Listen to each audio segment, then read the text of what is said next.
back in a minute. I figured the best thing to do is create kind of stage area, so that way we can face the room properly without being able to say, who's over there, and having kids running about. Have we got everybody in the room now? Let me just move these chairs to one side. Okay. That's all right. Lessen the cool. First of all, we thank everybody on Dad's behalf for being here. This is a gorgeous setting. And the only thing missing is him, which is why we brought him like this. I know that he would love the fact that this is a perfect place to celebrate everything about Professor Peter Crane. First of all, I'd like to say that from my own experience of doing gigs around the world, I don't know if you know what I do, but I speak and entertain a lot. I remember going to do my very first hypnosis show, and I'd booked it into this big venue. We'd put out room for like 150 people, a great big buffet to feed everybody, and only 22 people turned up. So I'm thinking, oh my goodness, does everybody hate me?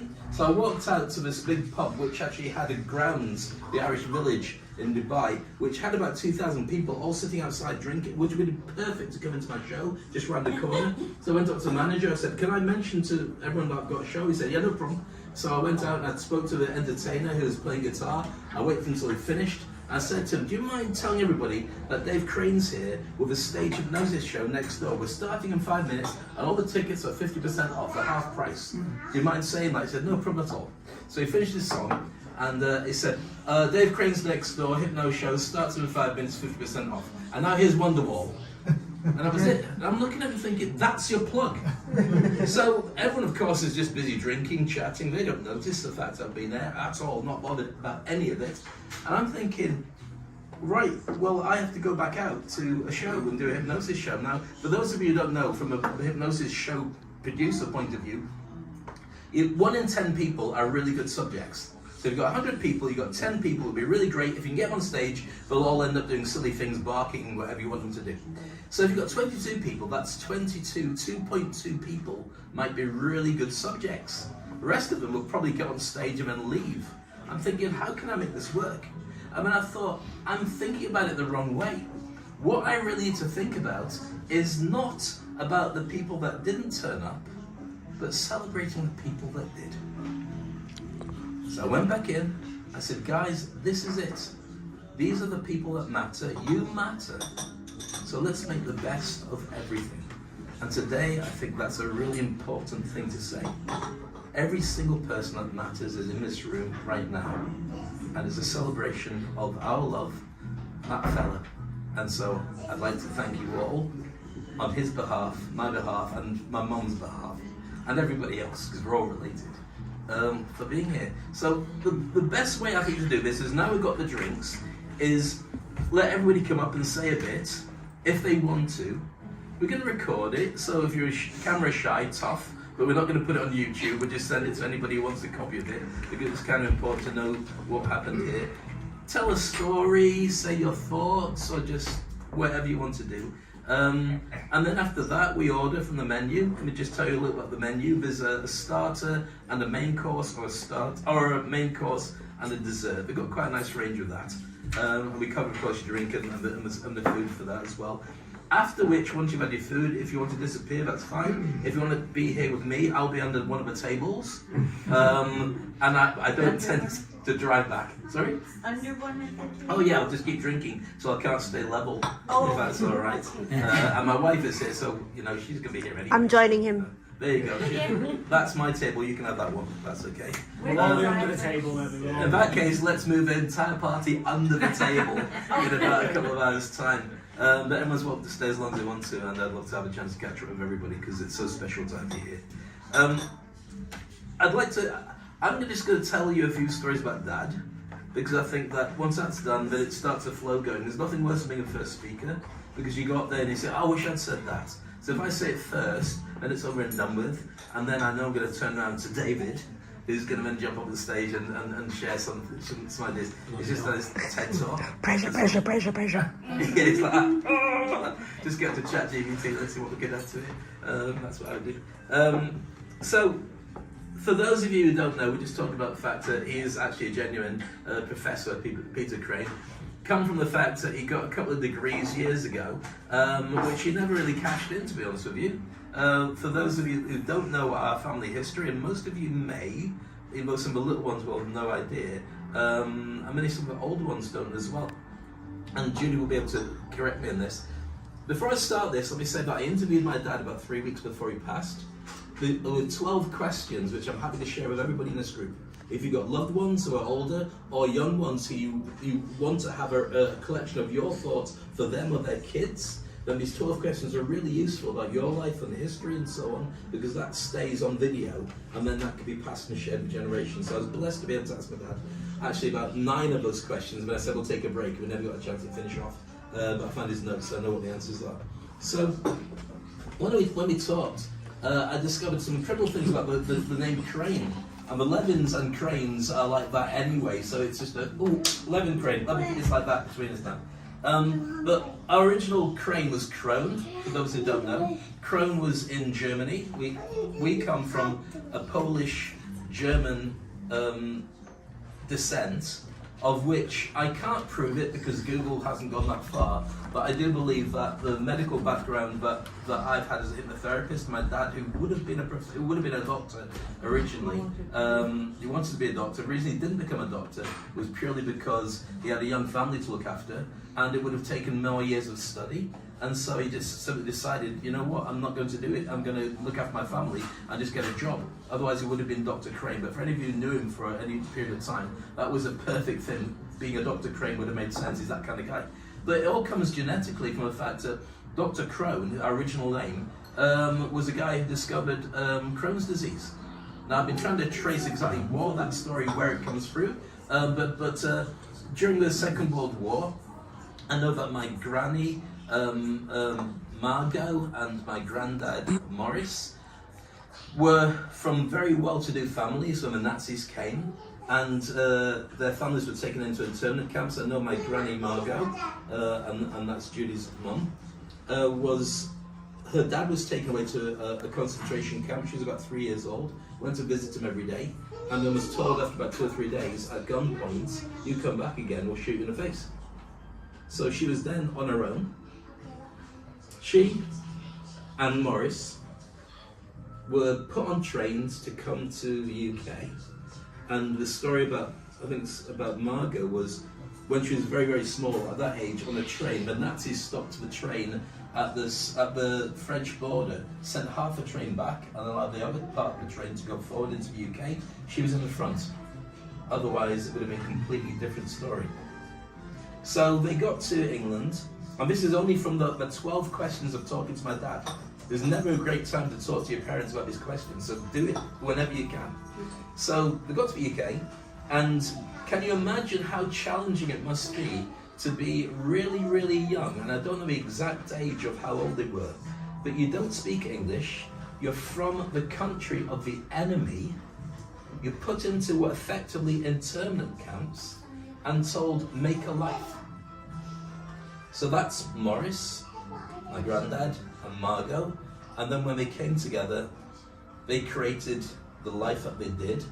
And my dad was, and to Judith as well, Judy, a direct result of that world that was created.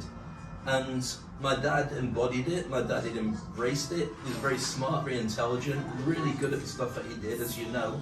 And one of the things that my dad did better than anybody was tell jokes.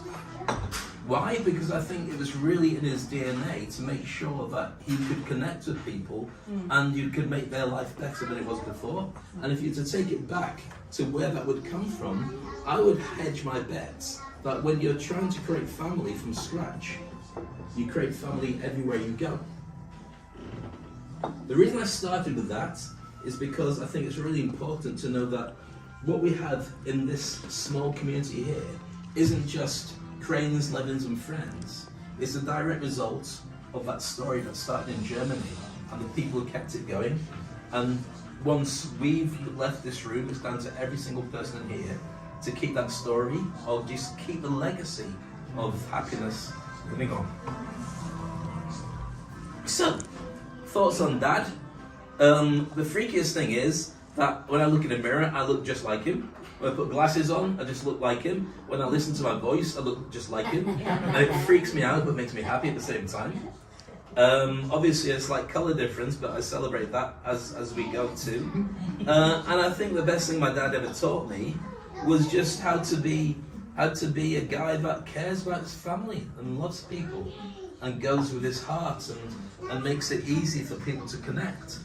And so I became, it's weird to say, like a disciple of what my dad would do, my dad would say. But even when we lost Dad 3 years ago, I still talk to him. And my wife says to me, "What would your dad say?" All the time. And I get an answer, and most of the time it's a better answer than I would have come up with. And sometimes I go, "Okay, Dad," to anybody watching and thinking he's got issues, but to me it makes perfect sense.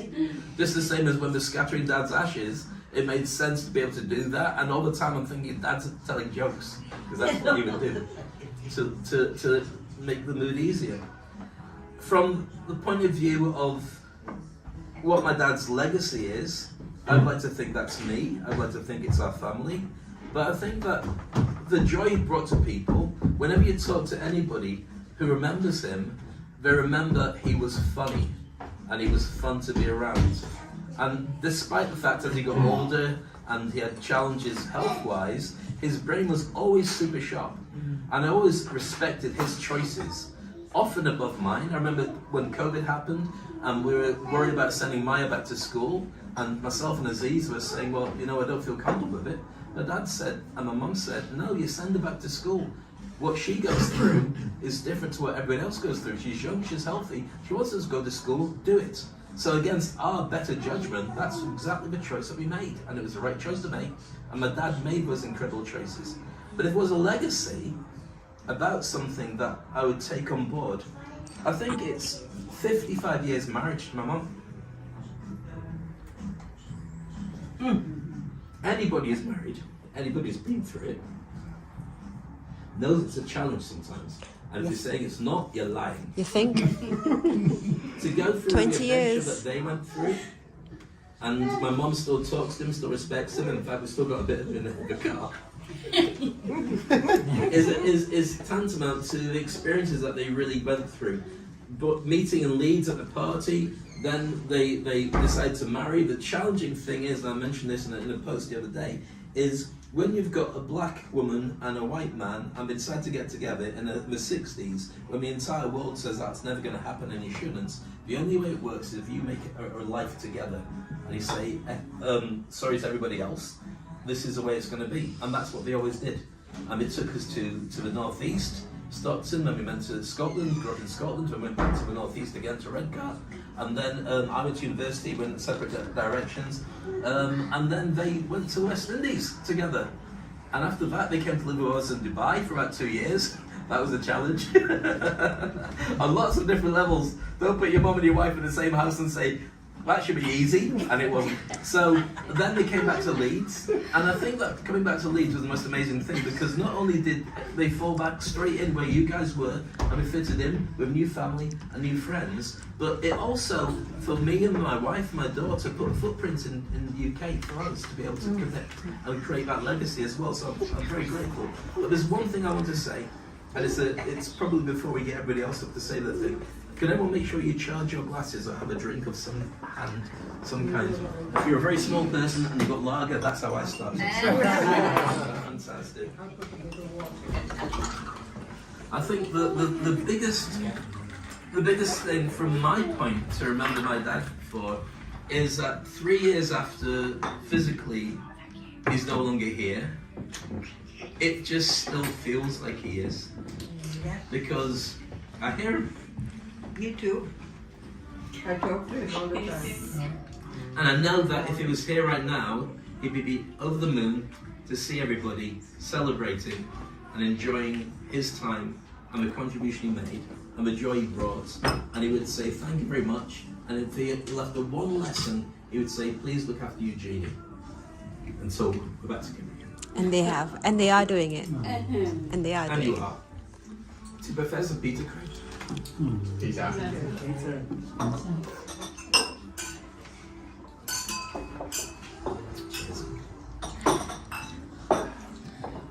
And And that's my bit. Who would like to go next? Not everybody has to talk. I'm not going to force anybody, but it's a great time to do it, and then we cannot think about it anymore. Kath? No. Oh no. Oh, okay. If I can find it. I don't have to do it. No, please, I'm looking to. Please. Um, I'm only saying to stand here because there's a camera there. I want to catch you on. So that's all. I might come up here, but I'll probably sit down. Bit of a compromise. Dear me. Okay. First things first, actually. Just going by what you said. When we arrived this morning, we were walking down the road, just walking into the church. Just for a second, I kind of looked and I thought, that's Peter. I just have said to you that Peter, this image of Peter this morning, I mean, it's always, but specifically this morning, it just seemed Peter to me, so interesting, it's exactly what you were saying. But anyway, okay, so, deep in the chronicles of Leving family history, there remains an incident that has taken on a folklorish, almost mythical status. When did it happen? Late 80s? Early to mid 90s? No one's really sure. We just know it happened. When the Cranes came to visit, or we visited them, after lots of catching up and delicious food around the table, it wasn't long before the chessboard appeared. Oh, And yes. we played. And Peter won. Again. This was the norm. It was expected and always happened. As Peter was a very fine and accomplished chess player. To the point where I could gauge how well I was playing by how quickly he won. Until it happened. That one afternoon in Leeds, we'd begun our chess game, and I suddenly noticed, after the opening, that for me was that the game wasn't closing, I wasn't losing. Peter started to take a little bit longer on his moves. The conversation faltered as the concentration was clearly on the game in hand. The family slowly started to gather around the board, looking on as they could, feel the palpable tension. Move by move, I'd stumbled to an advantage, not really knowing how I'd done so, and wondering if I was going to blunder into defeat from the jaws of success. When suddenly, Peter said 2 words and offered his hand. I resign. It had never happened before, and it certainly never happened again. But that one afternoon in Leeds remains forever fixed in the annals of living history, surely to remain for antiquity. The one and only time I beat Uncle Peter at chess.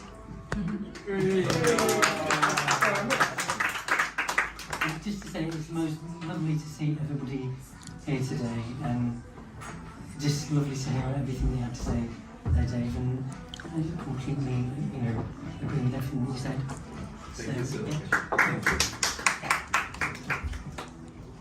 Who'd like to speak next? Do you want to say a poem? No. Do you want Daddy to say it for you? Yeah. Take your phone. Can you do it? Can you? Let me save it. I don't want to do all day. I'd like. Yeah, she wrote it down. Yeah. Yeah. I can't say it. Do you want to say a few words, David? Jude, do you want to? No. Daddy, if any of my friends text me questionable things, don't worry about it. No, just Yeah. put it on airplane mode for I now. might have to. Hold on to it. No, we'll do it in a bit. Who wants to speak next? I think Josh is going to I can say something. Right, Josh.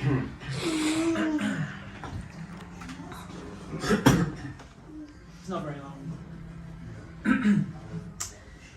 So, one of my first memories of Uncle Peter is when he joined my mum to pick me up from primary school. I think I was 5 or 6 years old. My best friend and I ran to the school gates to meet our parents, and there was Uncle Peter. It was a fantastic surprise. But then my friend blurted out, "Who is that old man?" I don't think Peter ever quite got over that. At that time, Uncle Peter and Auntie Eugenie were living in Nevis in the Caribbean. Every year or so, they took it in turns to visit us in Leeds, so I obviously saw them both quite rarely. But despite only having limited memories of Uncle Peter from those early years, they are very strong. As Dave said, a big part of this was probably due to his amazing and crude sense of humour and his incredible intelligence. The first books I really loved to read as a young child were from a series of unfortunate events, and I remember having chats with Peter and my mum to chat about the books. It was also around this time that we played chess together, as Dad has alluded to. He would win, I would cry, demanding that he lets me win instead, and repeat. Also, we all played Scrabble, where you'd get double points for swear words. Oh, yes, yes, yes. I was a few years into high school when Peter and Eugenie moved to Leeds, and for a short while they lived only around the corner from my mum's, not far from here, so I began to see them much more often. This was when I was doing my GCSEs, and science was a huge struggle for me. Thank God my uncle was a scientist. So I remember we did the mock tests, and I was on about DE borderline, which is a hard fail. And through going to spend time with Uncle Peter and Auntie Eugenie, I think it was once a week for several weeks, he got me from a DE borderline to actually passing with an A, through doing a series of brilliant revision sessions with me. Fast forwarding to a bit more recently, we actually started a family book club during during lockdown over Zoom, with me and my wife Alex and Mum. We were supposed to join, but we were. I think you guys read the book a couple of times. I mean, it took us a very long time to read the book. Had a really nice cover. Yeah. The book club was great fun. As I say, Peter and Eugenie always finished each book before the rest of us. I think it kind of got to the point where we joined a Zoom call, and Uncle Peter's, you could just tell he was just that little bit frustrated because they probably had read the books weeks before us. Patience is a virtue, though, and I think he still enjoyed it. And something else I always think about when I think about Uncle Peter, and sorry if someone else was going to say this, is something that always sticks with me, is he said, minimise your maximum regret. And I do think about that quite a lot when it comes to a tough choice. So, yeah, that's my story.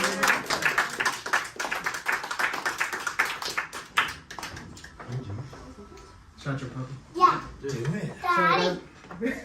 Don't too much, I'm gonna jump out. Right.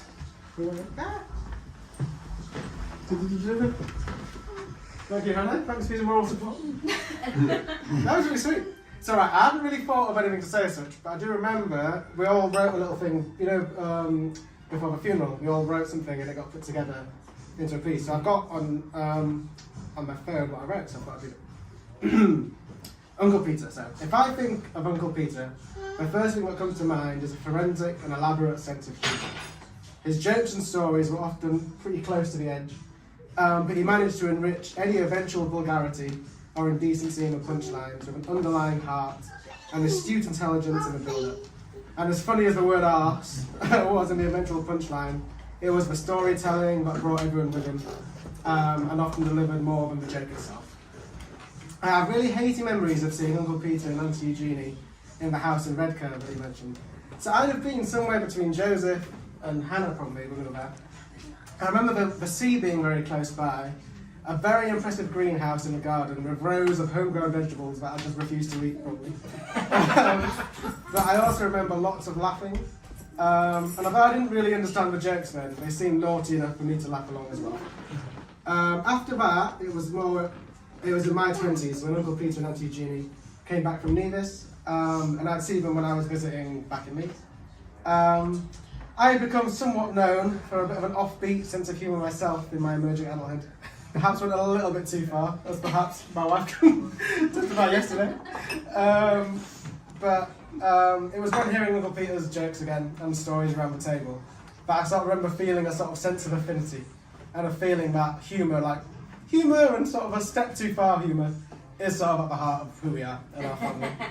I know that Uncle Peter was even still telling very inappropriate jokes, even when he was in hospital. He did. And I think that, like many of his jokes and stories themselves, there's probably a little lesson to be learned in this.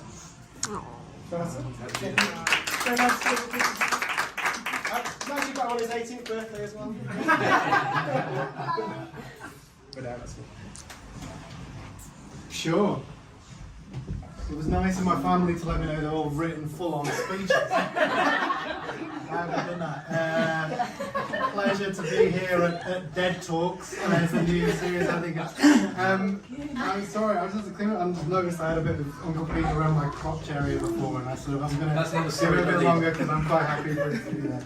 Yeah, I haven't prepared anything. I wish I had them now. I think it's sort of been talked about already. When I think of Uncle Peter, I think about his commitment to, I think if he loved you, as he did to all of us in the room, his commitment to insulting you or like making jokes about you or playing tricks on you, as I'm going to talk about, is at a different level. I think he's sort of almost like you knew that he really loved you if he was really spending time trying to wind you up. And I think the best example that I can remember is when I came to stay with you and Peter in the Caribbean in Nevis with my two flatmates. And Uncle Peter had been saying, because he knew I was quite scared of spiders, as most of our family are. I think it relates to our parents taking too many drugs in the 60s and sort of passed some generational trauma about Dad seeing a spider in the bathroom. But that's a different story. But he knew I was scared of spiders, and he was saying that, and I still don't even know if it's true, but he kept talking about how in the Caribbean there's donkey spiders, which apparently are huge spiders, but not just that, they jump up from and I couldn't believe that this was a real thing, and I was really, really scared. And he decided to involve my two flatmates one evening after I'd gone to bed in creating some fake donkey spiders, so that when I woke up that morning, I don't know if you remember, I woke up to these fake spiders jumping up around me, and I really thought I was going to die of a heart attack. But there's something about that after I calmed down and stopped hating him, I kind of thought like that commitment to the people that he really loved, and I think that's how he sort of showed how he loved them. And there were some examples of that, I think, from our wedding that maybe Lara can talk about. But yeah, when I think of Peter, I think of humour and making time for the people that he wanted to spend time with, and you know, showing his love in a way that was often very funny, sometimes mildly inappropriate, as Mark said. But yeah, I will miss him very much. Very excited and honoured that our child carries his name, Ezra Seamus Peter Levin, and his sister has Margot's middle name. So yeah, the family traditions and generations live on. Yes, lots of love to Uncle Peter. Thank you very much.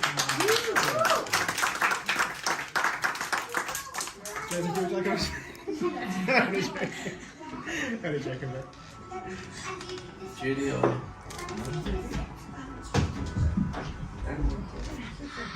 Lara, we need some female voices. Mommy? Another I can say a few words. We need to give them back to the bar, actually. Give them back to yeah. the bar. We're making one for Grandma. Okay, great. No, we don't need to. We're making you one hold for it Grandma. nice? Yeah. Can you? I'll read it. But we'd like you to say something. He can't see. I'll read it. I like to say something. Yeah, go on, Mum. Do you Do you want to come up to the front? No, that way. It's a long way out there.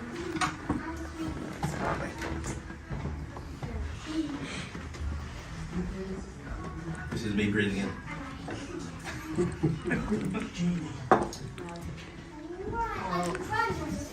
What can I say? Peter was special. He was somebody special to me and everybody. We traveled to many places, and we went up to Scotland. We lived there for about 10 years. And during that time, he helped quite a lot of people as well. He came across this a chap called Bob, who couldn't read or write. And there was like a charity who you can volunteer to help. And Peter decided that he would go and help. So he got Bob. Bob came to the house and he taught him how to read and how to write. He couldn't read a newspaper or anything like that. And every time he'll set a time for him to come, when he can come and visit, because he goes to work as well, and then he spends that time to teach him. And when Bob finished his course with Peter, he could read newspaper, he could read and he could write. He also managed to get a job with the council, working in the park, and then he got married. And he was so grateful. He came back and thanked Peter for what he did to him, so his life can continue. That was the type of person Peter was. As I said, we emigrated, we went to the Caribbean, and he continued. We had a neighbor who is he's British, and he was working with Four Seasons, and he had a course, he had to do a test. Now, he needed help, so Peter knew the subject that he needed help with, and Peter helped him, and he passed his test. And his daughter was going to Neva school, and they had a project to do about Jupiter, all the stars and everything, that they had to do a project. And Peter taught and got models and things like that, and they built this model for her to do, took it to school, and she was the only one in the class who managed to do anything. So he's the type, he taught me as well. Another love of that I love doing is code breaker, because he used to do code breaker, and I said to him, can you show me how to do it? And it's something that I still do every day. And I have to say, I love him so much, I miss him.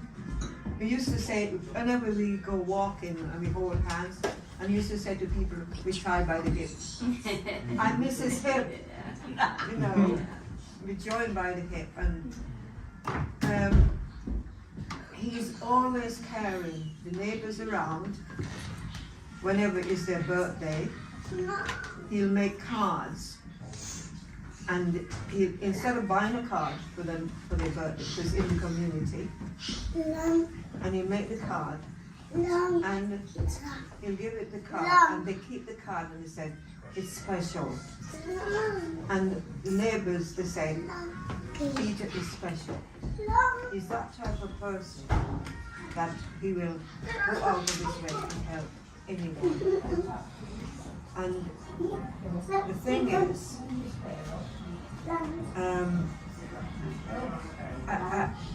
I get another thing. Whenever it sounds silly, but whenever I have my shower, I usually sing in the bath, in the shower, and I'll come out and say, "Oh, Eugenie, that was lovely." So I'm going to sing something. Oh yes. I have to. Can you pass my back, please? Right. Oh, there we go.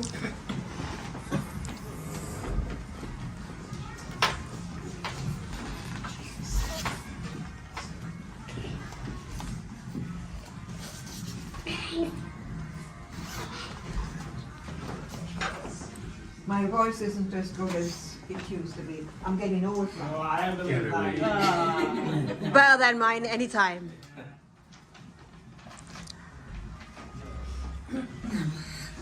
I believe for every drop of rain that falls, a flower grows. I believe that somewhere in the darkest night, a candle glows. I believe for everyone that goes astray, someone will come to show the way. I believe, I believe, I believe. About the storm, the smallest prayer will still be heard. I believe that someone in the grave somewhere hears every word. Every time I hear a newborn baby cry, or touch a leaf, or see the sky, when I know why, I believe. Every time I hear a newborn baby cry, or touch a leaf, or see the sky, when I know why, I believe.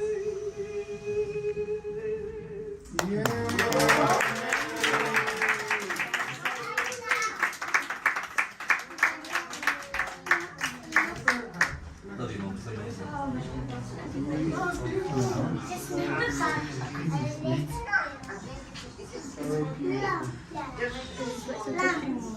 That would normally be a drop the mic and walk out. Do you want to read your phone?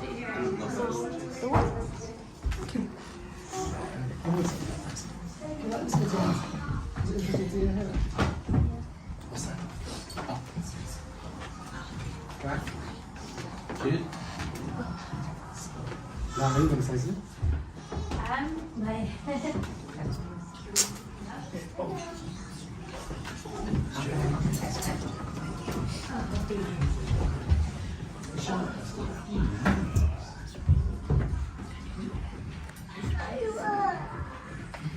Jude, do you want to say a few words? Or I say a few words before you when I close? Oh, thank you, Eugenie. That was absolutely stunning. Good job.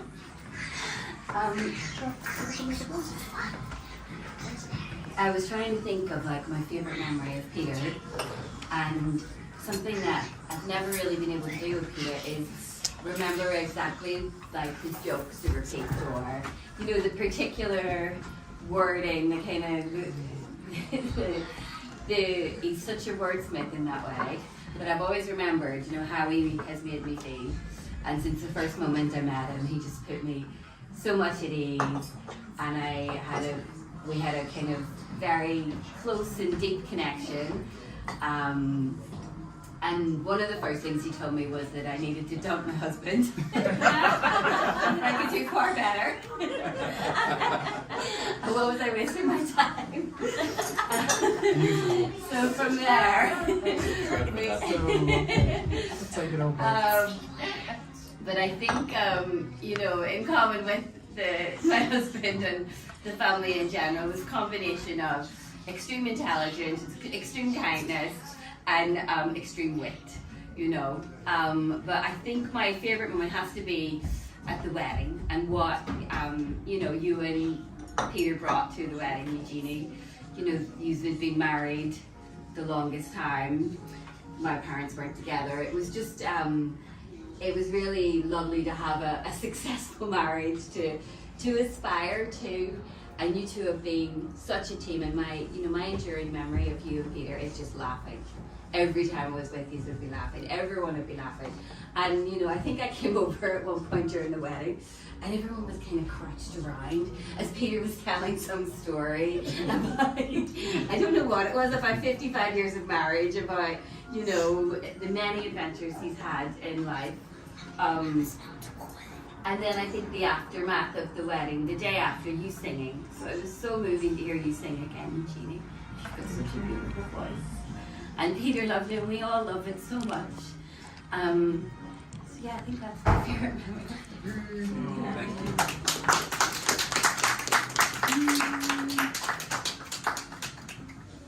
Rick, you want to speak? Yeah, please. Just as a preliminary, I just wanted to say thank you so much for inviting me.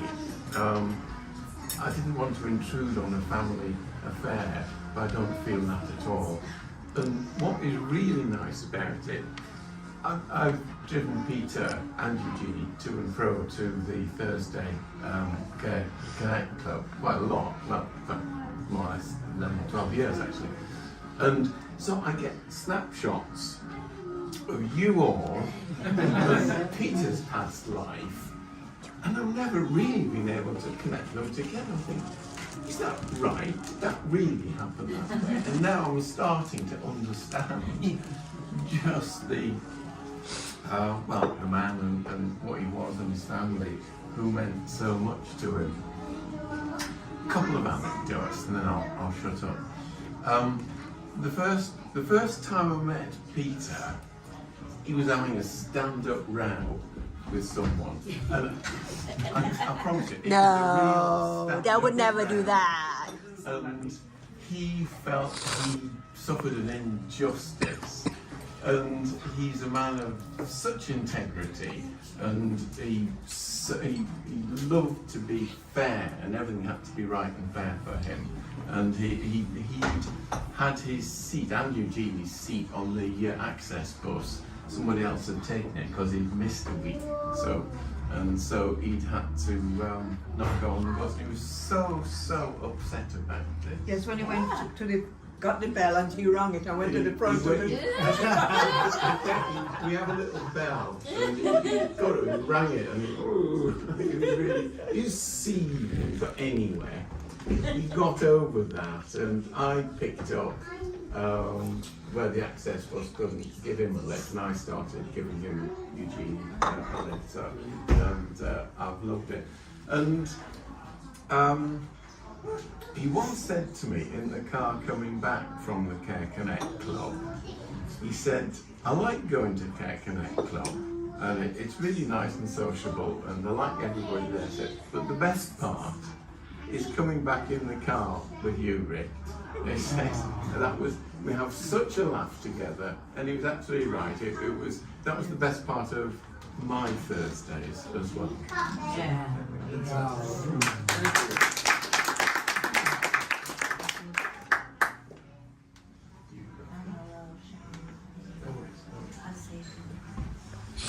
Well, I want to just echo what Rick has said. I feel really so grateful to be able to be here. Now I'm gonna. So, I first met them at Peter and Eugenie at a rehearsal, and I started volunteering, and I was to go in and meet Peter and Eugenie, a Peter and a Eugenie in this rehearsal. There were all these people around rehearsing Ruby's Drama class, yes. Yeah, with Sarah. And in this, so I went there and I looked around, and there was this wonderful couple that was here, and Peter came over to me and had a big table where he said hello, immediately sort of sensing that I hadn't a clue of what I was supposed to be doing and looking around. And are you Peter? Yes, Eugenie. And I just felt, I think it was one of the first times ever I met these people. I just felt embraced, and everything was fine. And, you know, I didn't feel odd that I didn't know anybody there. And I'm quite shy. I used to dance so I wouldn't have to talk. So I'm quite shy. But I've always felt really at home, and I feel so lucky to have met him and to hear the jokes in the car. And he sent me a couple of videos, driver's one. I was taking my advanced driving lessons, and so he would send me these videos, and they're really terrifying, they're really funny, but dangerous. And I showed them to my driving teacher, where a lady's in the passenger seat and holding the, just the wheel, and this guy's come up on the side, and she just goes, and then the car goes, and I just laugh at that. And that's from Peter. I play it again and again and again. So I'm so happy to meet all of you. Again, I feel like I know you, but in the pit, so it's come together. Thank you. Anybody else who wants to speak?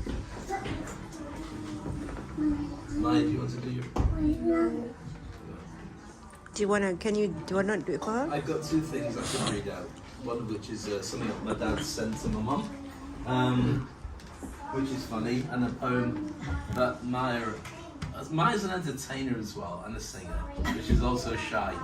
Unless you've got a microphone and like 500 streaming kids, and she's on top of the game. I'm not going to force you to do anything. So I'm gonna cry if I do it. I know you are. I know you are. And there's nothing wrong with that either. And there's a very good chance I may cry again as well. Yeah, I came across it. So this is something that my dad printed out, because my dad had this wicked sense of humour. Funnily enough, talked about him standing up to somebody on the bus.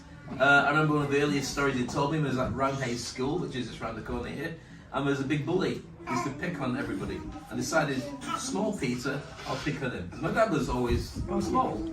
So he goes up to Peter, and he's looking over him like this, and decides to give him a bear hug to humiliate my dad in front of all his friends and all my dad's friends. So he grabs him around the waist, lifts him up, and starts squeezing him like that to see how long it is until my dad pops. So my dad, being a genius, smiles back, gets his finger, sticks up Phil's nose, until he lets him go. Never ever got picked up again, and that bully became his friend after that. So that's my dad, that is normal. So, this is what he sent to my mum, printed out. How to know when you're growing old. I think this will resonate for many people in the room, and for everybody else it doesn't resonate with, it will. How to know when you're growing old. Everything hurts, and what hurts, what doesn't hurt, doesn't work. I'll pause for each one, so sometimes when you're a bit deaf as well, then it catches the time. The gleam in your eye is the sun hitting your bifocals. You feel like the morning after, we haven't been anywhere.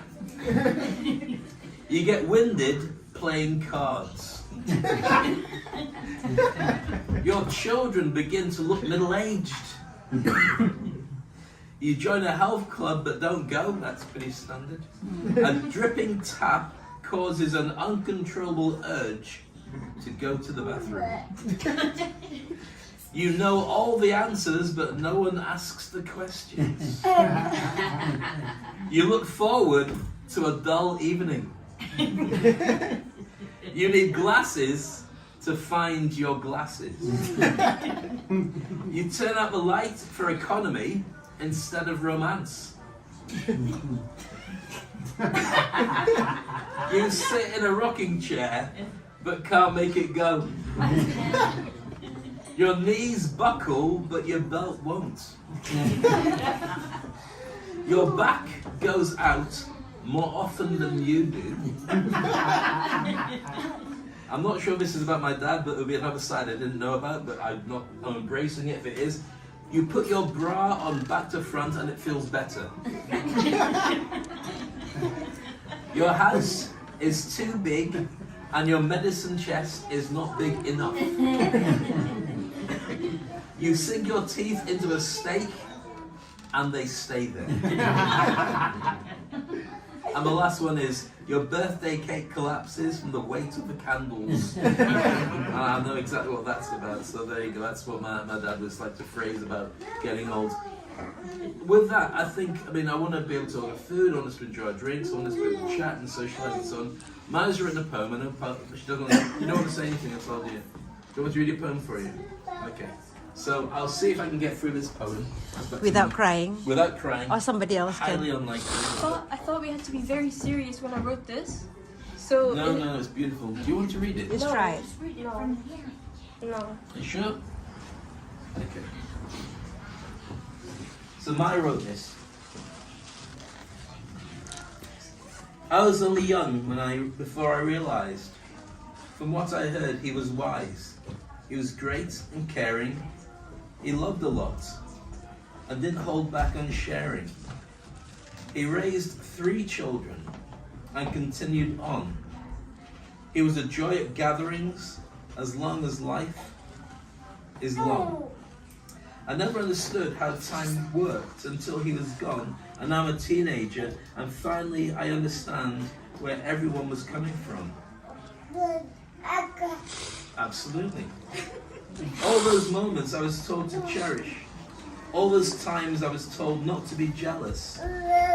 When I was taught to be kind to others.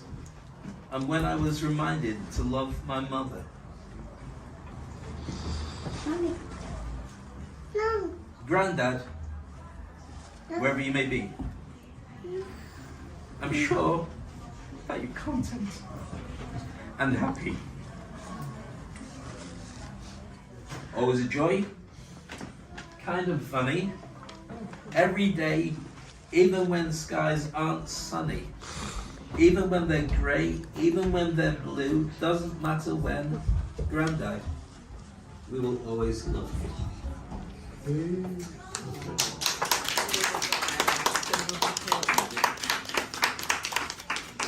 That's so nice. Such an amazing poem, Thank you. One thing I'll say as a dad, and one of the things that my dad said, is he always wanted to know more about Maya, and also about all the other children in this room as well. He wanted to connect closer to Maya. And I would invite everybody, even though she's very shy, to reach out and let her know that she does have a home in the UK as well. An amazing family, too. It's okay, we played online chess. Well, there you go. No, not with everybody else here. About everybody else. Stop, Granddad. I play chess with everybody, but please do connect with Maya, because I would appreciate that as much as Grandad.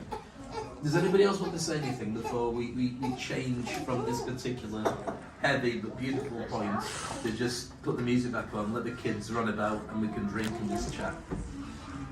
No? In that case, Thank you, everybody. Charge our glasses.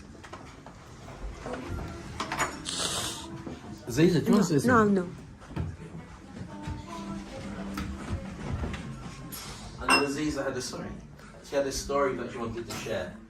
And it was about, we used to play, when we lived together in Dubai, we used to play Filthy Scrabble. Because Dad liked That's it. the only Scrabble we are allowed to play. The only Scrabble is when the rude words were in there, you could get double the points. And I remember one particular time that we had a word, and I could probably say this word in front of the kids because they would know. I don't know. And most people barely wouldn't. I'll give you a clue. It starts with P and ends in Anani.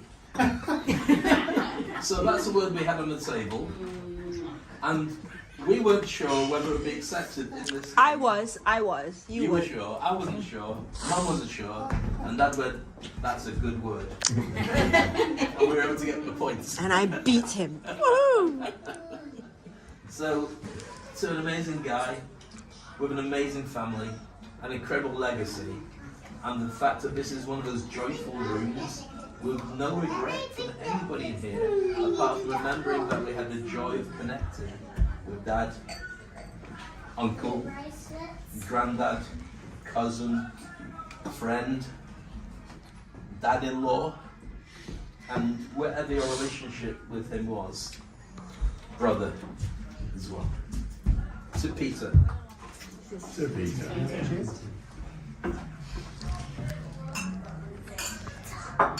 All right, on the music.